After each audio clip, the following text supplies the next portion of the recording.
اعوذ باللہ من الشیطان الرجیم۔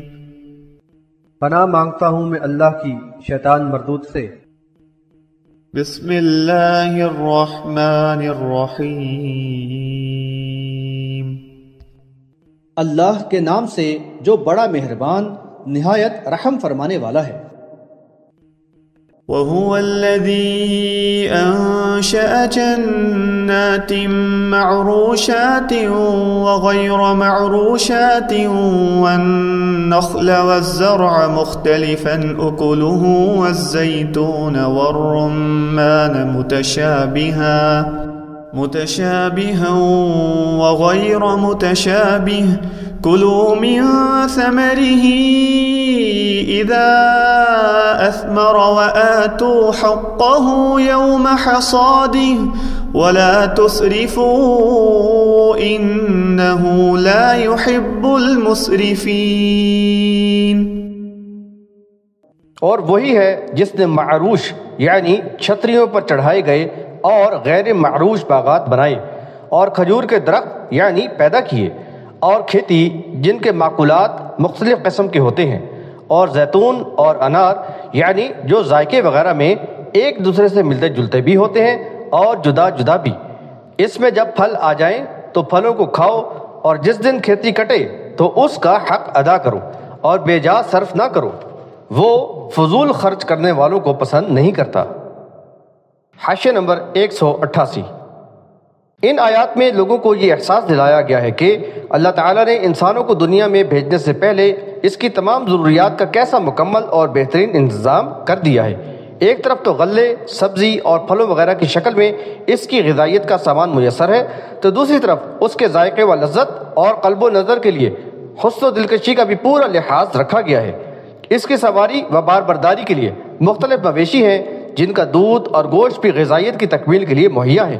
انسان جب آنکھ کھول کر یہ سب دیکھتا ہے تو سوچتا ہے کہ اتنا عظیم اور مکمل طور سے ہم آہنگ نظام بغیر کسی استحقاق کے ہمارے لیے رواں دواں ہے، تو اللہ کی دی ہوئی عقل و دانش اور غور و فکر کی صلاحیت سے اس کے اندر یہ احساس پیدا ہوتا ہے کہ یہ سب بے مقصد تو نہیں ہو سکتا۔ ان عنایات و نوازشات اور بے حساب نعمتوں کے ساتھ کچھ پابندیاں اور ذمہ داریاں ناگزیر ہیں جن کا ہمیں یقیناً ایک دن حساب دینا ہوگا۔ آل عمران آیت نمبر 191 میں بھی یہ مضمون ہے۔ اس لیے لازم ہے کہ یہ مہلت عمل اس خالق و مالک اور منعم حقیقی کی اطاعت و عبادت اور شکر گزاری میں بسر ہو، اس کے احکامات کی پیروی ہو، اس کی نافرمانی، کفر و شرک اور شیطان کی پیروی سے مکمل اجتناب ہو، اور پھر حرام و حلال کے معاملے میں قانون سازی کا حق بھی کسی اور کو نہ دیا جائے۔ حاشیہ نمبر 189۔ نباتات میں کچھ پودوں کی شکل میں ہوتی ہیں اور کچھ بیلوں کی شکل میں۔ بعض سبزیوں کی بیلیں زمین پر پھیلتی ہیں اور بعض ٹٹیوں پر چڑھائی جاتی ہیں۔ اسی طرح بعض پھلوں کی بھی بیلیں ہوتی ہیں۔ انگور کی بیلیں ٹٹیوں پر چڑھائی جاتی ہیں اور خربوزے وغیرہ کی بیلیں زمین پر پھیلتی ہیں۔ یہ بات باعث حیرت ہے کہ زمین سے پیدا ہونے والے ایک ہی مٹی اور پانی سے غذا حاصل کر کے مختلف نوع غلے، سبزیاں اور پھل اور میوے تیار ہوتے ہیں جو ذائقے اور شکل و ساخت میں ایک دوسرے سے کسی حد تک مشابہ بھی ہوتے ہیں اور یکسر مختلف بھی۔ بلا شبہ یہ سب اللہ تعالیٰ کی عظیم قدرت کی نشانیاں ہیں جن پر غور کرنے سے انسان کے قلب و ذہن کی گرہیں کھلتی ہیں اور اس کے اندر اپنے رب سے عقیدت و محبت بڑھتی ہے اور اس کی اطاعت و عبادت کا جذبہ فروغ پاتا ہے۔ اس سورہ کا حاشیہ نمبر 135 اور 136 میں بھی یہ مضمون ہے۔ حاشیہ نمبر 190۔ یہاں اس بات کی تاکید کی گئی ہے کہ تیار شدہ پھلوں اور دیگر اشیاء کو کھائیں، اللہ تعالیٰ کی نعمتوں سے فائدہ اٹھائیں اور جب فصل کاٹ لیں تو اس کا حق ادا کریں۔ اس سے مراد ہے کہ فصل کٹنے کے بعد اس کا عشر ادا کیا جائے۔ اس کا قانون یہ بتایا گیا ہے کہ زراعتی اجناس یعنی غلے، کھجور وغیرہ اگر 5 وسق یعنی 948 کلو یا اس سے کم ہو تو اس پر عشر نہ ہوگا، اور اگر اس سے زیادہ ہو تو سب پر عشر یعنی فصل کا 10واں حصہ یعنی 1/10 بطور زکوٰۃ ادا کیا جائے گا۔ اگر علاقہ غیر بارانی ہو یعنی بارش سے پانی کی زراعتی ضرورت پوری نہ ہوتی ہو بلکہ ٹیوب ویل یا نہری پانی کے ذریعے اس کمی کو پورا کیا جائے تو زکوٰۃ میں نصف عشر یعنی 20واں حصہ یعنی 1/20 دیا جائے گا۔ بحوالہ بخاری کتاب الزکاة باب العشر فیما یسقى من ماء السماء والماء الجاری۔ یہاں یہ وضاحت بھی ہو گئی کہ عشر سالانہ زکوٰۃ نہیں بلکہ ہر فصل کی کٹائی پر ہی ادا ہوگی۔ یہ بات یاد رہے کہ غلے وغیرہ کی اجناس پر عشر کا نصاب تو احادیث میں متعین ہے، لیکن سبزی وغیرہ کا نصاب نہیں دیا گیا، لہذا اس سے حاصل شدہ رقم کو سالانہ آمدنی میں شامل کر کے زکوٰۃ ادا کر دی جائے۔ زکوٰۃ کے نصاب کا تعین اگرچہ مکے میں نہیں ہوا تھا، تاہم اس کی ادائیگی کا ذکر مکی صورتوں میں ملتا ہے۔ حاشیہ نمبر 191، فضول خرچی سے اجتناب کی تو قرآن و حدیث میں بہت تاکید کی گئی ہے۔ اہل ایمان کی زندگی میں اعتدال ہوتا ہے، وہ کسی بھی معاملے میں حد سے تجاوز نہیں کرتے، اپنے اخراجات میں نہ تو بخل کرتے ہیں اور نہ ہی فضول خرچی کے مرتکب ہوتے ہیں۔ سورہ بنی اسرائیل آیت نمبر 29 میں اسی بات کی تلقین کی گئی ہے، اور سورہ فرقان آیت نمبر 67 میں عباد الرحمن کی اسی صفت کو بیان کیا گیا ہے۔ آخرت سے بے پرواہ دنیا داروں کی روش یہ ہوتی ہے کہ وہ اللہ کی راہ میں انفاق کرنے میں بخیل ہوتے ہیں، لیکن تقریبات وغیرہ میں نام و نمود کے لیے دل کھول کر خرچ کرتے ہیں۔ اللہ تعالیٰ نے فضول خرچی کرنے والے مبذرین کو شیطان کے بھائی کہا ہے، بحوالہ سورہ بنی اسرائیل آیت نمبر 27۔ اس کے برعکس یوم حساب کی فکر کرنے والے اہل ایمان اللہ کی راہ میں خوب خرچ کرتے ہیں، لیکن حد سے تجاوز نہیں کرتے کہ دوسروں کے دستے نگر ہو کے رہ جائیں۔ نبی صلی اللہ علیہ وسلم نے بھی کچھ ایسے ہی انفاق کو افضل الصدقہ کہا ہے، بحوالہ مسلم کتاب الزکاة باب بیان ان افضل الصدقہ۔ ومن الأنعام حمولة وفرشا كلوا مما رزقكم الله ولا تتبعوا خطوات الشيطان إنه لكم عدو مبين۔ اور یعنی اس نے پیدا کیے مویشی بوجھ اٹھانے والے اور زمین سے لگے، یعنی پستہ قد۔ اللہ نے جو رزق دیا ہے اسے کھاؤ اور شیطان کی پیروی نہ کرو، وہ تمہارا کھلا دشمن ہے۔ حاشیہ نمبر 192، اللہ نے انسانوں کے لیے مویشی پیدا کی ہیں جن میں کچھ یعنی اونچے قد والے سواری اور بار برداری کے لیے استعمال ہوتے ہیں، مثلا اونٹ، بیل، گھوڑا، خچر وغیرہ، اور ان میں سے بعض سے دودھ اور گوشت بھی حاصل ہوتا ہے۔ نیز زمین سے لگے یعنی پستہ قد مویشی بھی پیدا کیے، مثلا بھیڑ و بکری وغیرہ، جن میں حلال جانوروں سے دودھ اور گوشت حاصل ہوتا ہے۔ بعض مویشیوں کی کھالیں لباسوں، جوتوں اور دیگر کاموں میں بھی استعمال ہوتی ہیں۔ حاشیہ نمبر 193، ایمان و انصاف کا تقاضا ہے کہ اللہ کا دیا ہوا رزق اور اس کی عطا کردہ بے شمار نعمتیں استعمال کرنے کے بعد شکر گزاری اور عبادت صرف اسی کی ہو اور پورے خلوص کے ساتھ اسی کے احکامات کی پیروی کی جائے، اس کے مقرر کردہ حلال و حرام کی قیود کا پورا لحاظ رکھا جائے اور کسی بھی معاملے میں اس کے احکامات سے روگردانی کر کے شیطان کی پیروی نہ کی جائے جو انسان کا کھلا دشمن ہے اور اسے اپنے ساتھ جہنم کی طرف لے جانے والا ہے۔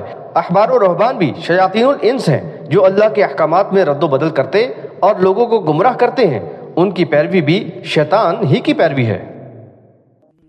8 أزواج من الضأن 2 ومن المعز 2 قل آذكرين حرم أم الأنثيين أم اشتملت عليه أرحام الأنثيين نبئوني بعلم إن كنتم صادقين۔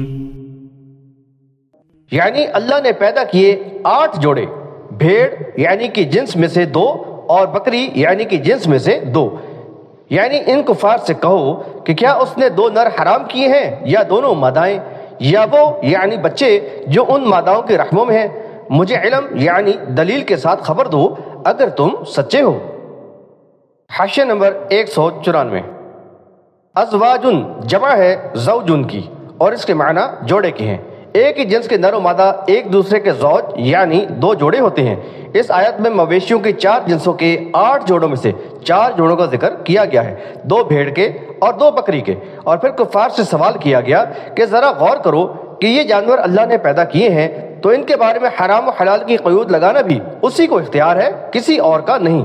تم دلیل کے ساتھ ذرا اس بات کا جواب دو کہ کیا بھیڑ و بکری کے نروں کو اللہ نے حرام کیا ہے یا ان کی ماداؤں کو، یا ان بچوں کو حرام کیا ہے جو دونوں ماداؤں کے پیٹوں میں ہیں؟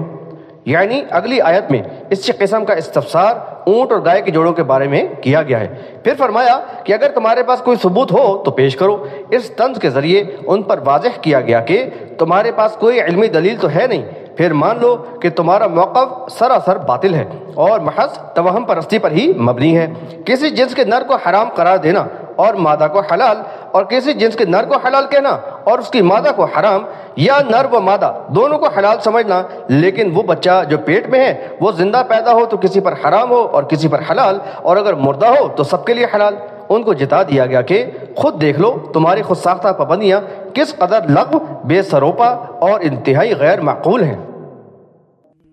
وَمِنَ الْإِبِلِ 2 وَمِنَ الْبَقَرِ 2 قُلْ آلذَّكَرَيْنِ حَرَّمَ أَمِ الْأُنثَيَيْنِ أَمَّا اشْتَمَلَتْ عَلَيْهِ أَرْحَامُ الْأُنثَيَيْنِ أَمْ كُنْتُمْ شُهَدَاءَ إِذْ وَصَّاكُمُ اللَّهُ بِهَذَا فمن أظلم ممن افترى على الله كذبا ليضل الناس بغير علم إن الله لا يهدي القوم الظالمين۔ اور اونٹ یعنی کہ جنس میں سے 2 اور گائے یعنی کہ جنس میں سے 2، یعنی ان سے کہو کہ کیا اس نے دونوں نر حرام کیے یا دونوں مادائیں، یا وہ یعنی بچے جو ان ماداؤں کے رحموں میں ہیں؟ کیا تم اس وقت موجود تھے جب اللہ نے یہ حکم دیا تھا؟ پھر اس سے بڑا ظالم کون ہوگا جو اللہ پر جھوٹ باندھے تاکہ بغیر علم کے لوگوں کو گمراہ کرے؟ یقیناً اللہ ظالم لوگوں کو سیدھی راہ نہیں دکھاتا۔ حاشیہ نمبر 195۔ پھر ان پر مزید طنز کرتے ہوئے فرمایا کہ ذرا بتاؤ تو صحیح کہ تمہارے دعوے کے مطابق اللہ نے جب ان جانوروں کے بارے میں حرام و حلال کا حکم دیا تھا اس وقت تم موجود تھے کہ وہ تمہارے علم میں تو ہے لیکن آسمانی کتابوں میں اس کا ذکر تک نہیں؟ ثابت ہو گیا کہ تم بڑے ہی ظالم اور نا انصاف ہو کہ اللہ تعالیٰ پر اس طرح بے باکانہ جھوٹ گھڑ رہے ہو تاکہ لوگوں پر باطل اور بے بنیاد عقائد مسلط کر دو اور ان کو راہ راست سے بھٹکاؤ۔ ایسے ظالم لوگوں کو اللہ ہدایت کی توفیق نہیں دیتا۔